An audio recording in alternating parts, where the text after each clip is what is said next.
Hey guys, welcome back. This is week 4 of Keep It 100, the series with your boy Aaron Mike for life. To wrap it all up, this lesson today is titled Run. Right. So, speaking about running, I used to be in track. And when you're starting off a track, you have it's this thing called the starting block, right?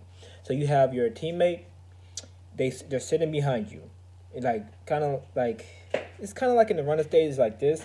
They're sitting behind you. So, like I told the kids earlier this week during the gym, is that when they're running, you have to kick off of that. So you get your momentum from that, right?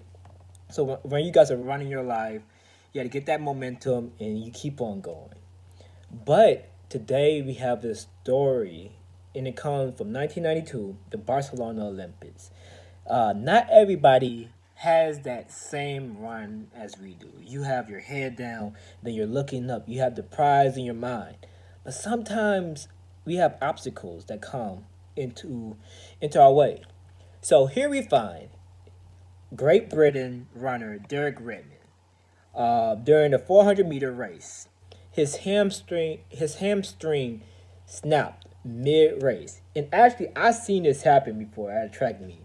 One of my track mates, one of my teammates was racing. Right, he was doing the hurdles. I believe it was the hurdles. It was one of those races, or it might have been a relay. But regardless, he was doing it. Right, I think he still got third place, but I saw him. He was like hurt, and he was still running. But unfortunately for Derek Redmond, when this happened to him, it derailed him, right? He did not give up. He was determined to finish the race. As he neared the line, on one leg and crying with desperation, imagine that you're on one leg, pushing through the pain, pushing through the trial that you're facing, and you're crying out like, "Why is this happening to me?" Derek was joined by his father, Jim, in that moment of desperation. His father came down from the stands, from watching his son, and he took action. He stepped in to the place that he needed to be there for his son. They both crossed the line and brought 65,000 spectators to their feet in a standing ovation. Tears flowed from many of their faces. When we are keeping it 100, when we run, obstacles come into our way. When we push and crawl, tears will fall. You know, when the weight of the world is heavy and we kneel and lament, true lamenting and crying out to God. Our Father is here. He is there for us. God trained you so well. He trained us so well that He allowed you to go out into the wilderness and run. But He is always an arm's length away. He will carry you to the finish line and coach you along the way, right? Don't look at the crowd, look at the line. Sometimes we get caught up, right? We look at what somebody else is doing, what they're doing, right? And we look as if when I was talking about Saul, we're trying to impress other people. And many times those people, they're looking at us because we are the only example they have of what Christ, what God is like. And when we fall short and continue to live, uh, not just live in the world, but be of the world, then they're confused. It's like, man, like I thought you was different than this, right? Not like you're saying like, oh man, I'm holier than thou, but it's like saying like, hey, this is my boundaries. Like I love you, I respect you, but I'm not doing this. I'm not gonna compromise what I'm standing on. And when they see that you're not compromising, they're like, man, like something's different about this girl, something different about this guy. You know what I'm saying? So the spectators will rise and see something different. It could be your coworker, your classmate, somebody from your youth, one of your youth in your youth ministry. It could even be a leader in your ministry as well. Just seeing how you lead, how you carry yourself day in and day out. So they will say, I noticed something different in that person. I want to know more. I cried too. I want to cross the line too. I want to cross the finish line, but I need help. right? And we can't just be like, man, I'm gonna do it by myself. Like, I ain't gonna help them. They were saying this about me doing this, but no, like it's a race together. So in this race, there are moments where you will think you cannot go further. Like we all experience that. There's different things that can happen, like different deaths, different setbacks, and we're like, man, we can't. I can't do it. I can't do this. But there will come a time where you will have heavy decisions to make. So some of those decisions can be changing jobs, schools, ministries. That's a big one. Like we were like, man, like I don't want to leave these people because I'm committed in this, and then like the next thing comes out and it's like, man, hey, they're gonna about to do this. I want to be part of that. So it's called this term is called FOMO. It means it's the acronym stand for fear of missing out, and that's me. It's like, man, I want to be part of this, the next big thing, and sometimes I'm like, oh, God is like saying I'm ready. Like what I learned about from this devotion is like you like when you're ready, like God's not gonna call you when you're qualified, when you're ready. He's gonna call you when it's time. You're gonna move to the next place. And sometimes I missed out on those timings because I was so caught up in like, man, I want to do this, I want to do this. So I set myself back, right? But that fear of missing out, like, and it can be healthy too because for me, I see it as the fear of missing out on what God is doing. If He's right here, if He's in the next place, that's where I need to be. And I'm back here and like, man, fear of missing out of what's going on in this ministry, what's going on in this school, like my job, X, Y, and Z. But it's like God is like, man, like you did your work. You didn't leave them, you know, too soon. Like you did your work. Now pass it on to somebody else. Now you have to come fill this place. You got to learn from this person, right?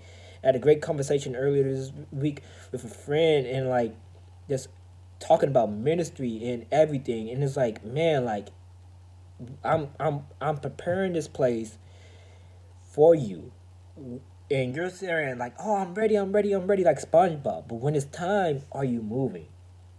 When it's time to go to the race, when it's time for me to pick you back up to go to the finish line, are you walking with me? And that's something that we all face. Like on this channel, I'm very vulnerable. Like not too vulnerable, but just basic stuff. Like keeping it clean for everybody. And like, yeah, like we have to get in the mindset of fear of missing out on what God wants for me next. What's the next race, God? What's the next meet? What's the next marathon? What's the next heaven Olympics that you want me to be involved in? Like on the kingdom that is preparing for the kingdom to come. What marathon on earth? What spiritual marathon on earth do you want me to place myself in? Like a ministry, a school, whatever it is. Like what do you want me to do? And in that time, before that happens, prepare. So you become ready in the field. When you're tending to the crops, when you're preparing the harvest, like David, he did not become ready. He did not become ready when he fought the Goliath. He was ready way before then. You know what I'm saying? Like when he fought the bear, when he fought the lion, like he was prepared. And I heard Tim Ross talk about this. Great leader, great pastor, and he talked about how when the bear and the lion stand up, they're average at like around like 7 feet. So Goliath was 7 feet, right? Or around there. He was a tall guy. So David was like, man, I fought a lion, a bear. You're the same height as them. I definitely can knock you down. I might have to change up how I knock you down. I might have to change up my instruments or weapons of my choice, but I can still knock you down. So, same for us. Like, wherever you are now, job wise, school, you're already you're becoming ready in that place. Don't leave too fast. You're becoming ready. So when you go out, That's the timing, and God is like, "Hey, it's not time. It ain't no time to be ready now. Like you're already there. You're already putting on everything. It's like don't read no books, don't do X, Y, and Z. Like you're already there. I already gave you everything you need. So get up and fight, right? So when you come face to face with this destiny, run to it head first, knowing that God gave you the peace of mind to decide. Like when that time comes, you decide. Like nobody else can say like, man, like, hey, you shouldn't do this. You need to talk about to me about this and this and this. It's like no, like when it's time, it's like move. Fear of missing out on what God is doing next in your life, and then from there, then you get into preparing others to take over your roles that you're leaving, and preparing others to work and to live to serve in roles that you're over. You know, preparing them in that aspect because you know they're gonna go to the next things. Because hey, it's a race, it's a run, it's a marathon. Like Derek Redmond, when we fall short, God's gonna come through. But we have to try. We have to stride. You know, even if you can't even walk, crawl. Even if you can't walk or crawl, in your mind you can still be active, right? You can still use your eyes. If you're alive and you're breathing, you still have a marathon to run. So that's what I wanted to leave you guys with. Like always, I have my next videos coming. I don't really have a game plan of the next sermon, but it's gonna come about. So for now, watch the other videos from the sermon, from my sermons. Keep it 100. You know, finish that up. Meditate on that. Pray on that. I I hope you guys are having a great time with your family during this season. I just pray over all of you guys. You guys are in my prayers, whether you know it or not.